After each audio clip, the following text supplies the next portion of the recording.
Hey folks, what is going on out there today? Remo back. We are out on my only available Mudrunner Expeditions a Mudrunner game mod right now. It's the Islands map. Hasn't been approved for console yet, but PC players can access it. What came up with the new update this week? I think console gets it next week. We got it on PC. Has actually fixed a few of the features I was missing in the mission building for this map. So what I've done is I've gone in and expanded on a couple of the missions. I added a couple more missions to the map. Basically, I can add in airdrops and stuff with fuel, wheels, repair parts, that kind of stuff. The consumable stuff is what it's referred to. Right now I can't add in the larger stuff, the heavy cargo, which is like more for sideboards and stuff. It seems to break the mission and just won't load up in game, so I'm glad to get a little bit more features, which, like I said, has helped me kind of expand on the tasks a little bit, the missions in this map. It's not perfect. I've kind of put some place fillers in where you deliver some repair parts instead of actual items that you need to go pick up around the map, so still call it a work in progress, but it should be a little bit more fun and a little bit more to do on the map. And like I said, I changed up a few of the missions. I actually added another truck recovery, so I know folks want more of that. All that kind of stuff I'm definitely going to work into the new map, which is called Beaver Creek, that I'm working on right now. It's going to be more of a, I want to say it's kind of a BC feeling map. Big mountains, a valley with a large river that goes through it. There's going to be a lot of mix of rock crawling and river running, swamps. Should be a good adventure, and I have a little bit more understanding of what we're doing in this new Expeditions game, where this map we were learning and didn't really know what to expect, and I did want to kind of go with this island look just to see. The new game engine looked a little bit sharper, a little more tropical, so we ended up with this. This islands map is only a 44 by 44 tile map. A full-size map is 84 by 84, so this is only a half-size map. The new Beaver Creek that I'm working on is going to be a full-size map, so there's going to be a lot more adventuring. This was kind of a test of concept. I knew we had limited time to get things finished before the game came out, so I just made a judgment call, built a smaller map. In all reality, when I'm rebuilding and packing this map to put it in game, it takes about a third of the time for the computer to do its thing, so it's a lot quicker a whole bunch of ways. And I remember when SnowRunner first came out, there was a lot of changes which would break things, so I didn't want to start on a giant project for the first one. Glad I didn't, because I've learned quite a bit building this map. It's quite a bit different than SnowRunner. Anyone out there that is on the fence of this is it just a rehash of SnowRunner? It definitely isn't. It's the SnowRunner world. It feels different, but the same, if that makes any sense.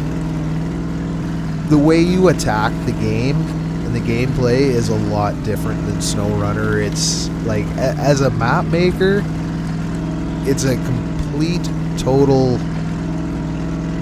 change to how you're building tasks, and you're not setting up loading areas and picking this up here the same kind of way. The game itself, for instance, the airdrop zones where you pick stuff up, I can put 10 of them in and tell the game engine to pick 3 random ones, and it won't be the same for every player. There's a lot more variety in this game. The devs have, I think, done a real good job of giving us the same feel, but a different game and a different gameplay style. It's hard to explain until you get out and play it, but I think the two games can live in harmony quite well. This is definitely going to be more of an off-road focused game. Obviously, you're not going to see highway hauling in this Expeditions game. It just wouldn't fit. On that note, at some point, I believe the devs are hoping to bring all the assets from SnowRunner, or at least some of them, over to this game. Until they do that, I can't really port one of my SnowRunner maps into this game because it's just not compatible. There's too many things missing.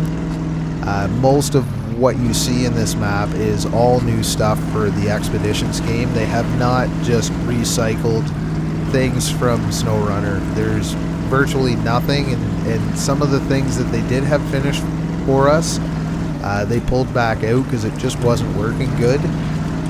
So really, it's something that, like, I think an Outback Overlanding, Tassie Trailing, some of those maps would be a lot of fun in this game, especially if I remove the roads, kind of let more of a free-for-all through the map. So as long as the stuff comes over from SnowRunner, which from what I understand is something that they definitely hope to get completed, I will definitely bring over some of those maps. Once I finish the Beaver Creek map, which is probably, we're looking at 2-3 weeks, I probably going to go back and do another SnowRunner map. I'm not too sure if we're going to add on to the Highway Hauling 2, maybe the ice roads. I did start a map that I would consider Fraser Island, a lot like this map.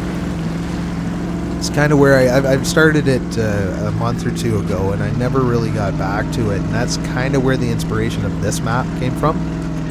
Was I was just in that mode, and we had new rock models and so on, and I wanted to see if you could make a tropical looking map with the new trees and stuff. So I'd probably get back to that, maybe do that in SnowRunner. Another thing that has been mentioned a few times in comments on YouTube and stuff was the soft sand that I used in the Gauntlet. If anyone hasn't seen it, I used the tool that makes the snow depth on sand. It just didn't show snow, so it gives the sand some physics, some depth. You can get stuck in it. The only downfall of this is, unfortunately, it shows the particles coming off the tires as snow, so it's kind of white. This game, I played with it a little bit early on. I'm going to try it again and see how the SnowRunner version, it's fairly noticeable, that texture coming off the tires. In this game, I got to test it a little more and see. I was really thinking about adding it into this map because the soft sand would add a whole other dimension, because all these roads are sand. One thing to keep in mind building maps, or anyone that's going to get into this editor, it's exactly the same as SnowRunner, so the learning curve is minimal building wise, virtually non-existent, just a few new textures and stuff. The mission system is done the same method, but it's completely different, and I'm still learning on that. But it would add a lot to this map with the soft sand, and I just want to see if it looks a little different. Again, it's so similar. I imagine it's going to look the same. Let me know if you enjoyed it on the Gauntlet, if you're okay with putting up with that kind of white coming off the tires, to have a bit of physics built into the sand, because it does make the sand a lot more fun rather than just driving on an asphalt road. The last video, if you saw this map, I rolled down that little climb a few times. This is John Hot Rod's new rig that he just put out. I know he built it just for this game, so it's a fresh build. And the vehicle modders have gone through the same thing. It's very similar, but it's not the same. There's new ways of doing things now. So we've all just kind of battled through and found issues and worked with the devs to get things working, and it's all kind of in progress. I think you're going to see all the functionality increase as we learn how to do things, and the stuff that isn't working properly right now. I know vehicles are the same way as the issues with my map is some of the core functions of building the missions aren't working for the mod tools currently, and they're going to get fixed. They've already fixed a few of the issues. Like I say, I can put some fuel and stuff for y'all to find and pick up and deliver and so on this map now, so it should be a lot more fun that way. And the vehicles are going to be the same way. The way that all the vehicle modders put stuff together is a little different than SnowRunner, and not all of it is working quite right. And that's another thing that us modders are battling right now, is it's very confusing to figure out if it's something we've done that isn't working or if it's the program not working. So everything's just in its infancy is basically the bottom line, and we've got some awesome mods out already for vehicles, and I'm sure the map makers will be working on things just like me. I'm on my second one now, and look forward to what we're going to come up with. So hopefully you enjoy this map. Keep an eye open for the Beaver Creek updates, and everyone have a great day. Thanks for watching. We'll talk to y'all again soon.